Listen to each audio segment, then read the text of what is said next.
Banyak orang merasa kecewa melihat realita di mana orang yang jujur hidup susah, sementara mereka yang licik atau jahat justru memiliki harta melimpah dan kesehatan yang prima.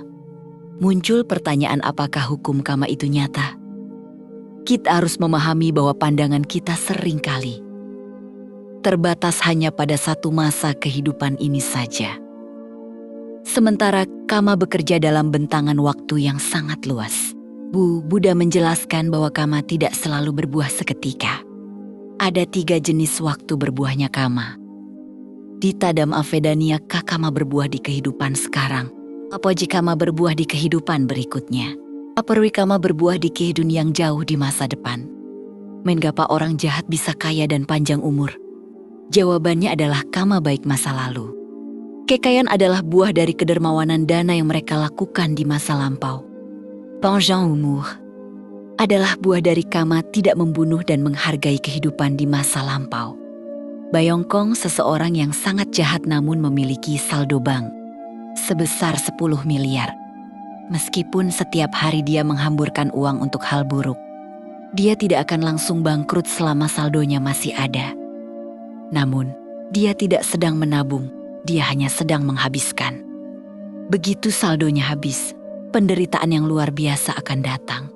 Dalam Buddha bab 9, bait 119, Buddha bersabda, pembuat kejahatan akan merasa bahagia selama buah perbuatan jahatnya belum masak.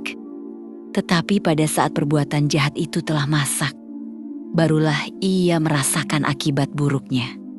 Sebaliknya, orang baik mungkin menderita sekarang karena ia sedang melunasi hutang lama. Namun ia sedang menanam benih baru yang unggul. Orang jahat yang kaya sebenarnya berada dalam posisi yang sangat berbahaya karena kekayaan membuat mereka merasa tidak tersentuh hukum alam. Akhirnya ia sombong.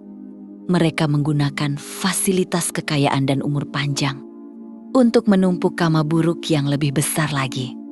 Semakin tinggi mereka naik dengan cara yang salah, semakin menyakitkan saat mereka jatuh ke alam rendah apaya. Jadi kita tidak perlu iri atau ragu pada hukum karma, fokuslah pada diri sendiri. Kekayaan dan umur panjang hanyalah instrumen yang terpenting adalah bagaimana kita menggunakannya untuk kebajikan. Jonggong melihat hasil akhir seseorang di tengah jalan. Kehidupan ini hanyalah satu bab dari buku yang sangat panjang. Dalam Majjhima Nikaya 135 culak Kamavibhanga Sutta. Di sini, Buddha menjelaskan kepada pemuda bernama Seba tentang perbedaan nasib manusia. Beberapa orang yang melakukan pembunuhan setelah meninggal dunia akan terlahir di alam menderita. Namun, jika ia terlahir kembali sebagai manusia, ia akan berumur pendek. Sebaliknya, ia yang menghindari pembunuhan akan berumur panjang. Demikian pula dengan kekayaan mereka yang murah hati di masa lalu akan lahir dalam keluarga kaya. Sedangkan yang kikir akan lahir dalam kemiskinan. Ada sebuah cerita menarik tentang seorang saudagar kaya raya yang sangat kikir dan jahat, namun tetap kaya di kehidupan tersebut. Ada seorang kaya yang meninggal tanpa ahli waris. Raja Pasenadi Kasala menyita hartanya dan melapor pada Buddha bahwa orang tersebut hidup sangat menderita meskipun kaya. Dia makan nasi basi dan memakai pakaian kasar.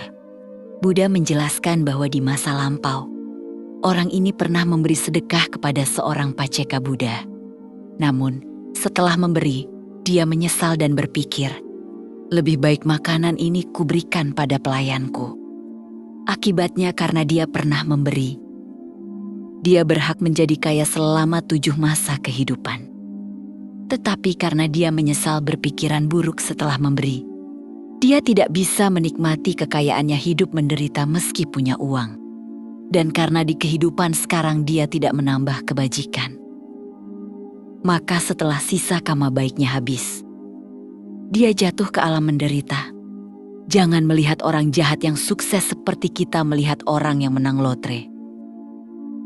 Lihatlah mereka seperti orang yang sedang memakan makanan lezat yang sudah dicampur racun. Di lidah terasa manis kekayaan atau umur panjang, namun setelah tertelan, Racun itu kama buruk akan menghancurkan mereka dari dalam. Tugas kita bukan menghakimi mereka, tapi memastikan bahwa makanan yang kita makan hari ini adalah makanan yang bersih dan menyehatkan bagi batin kita.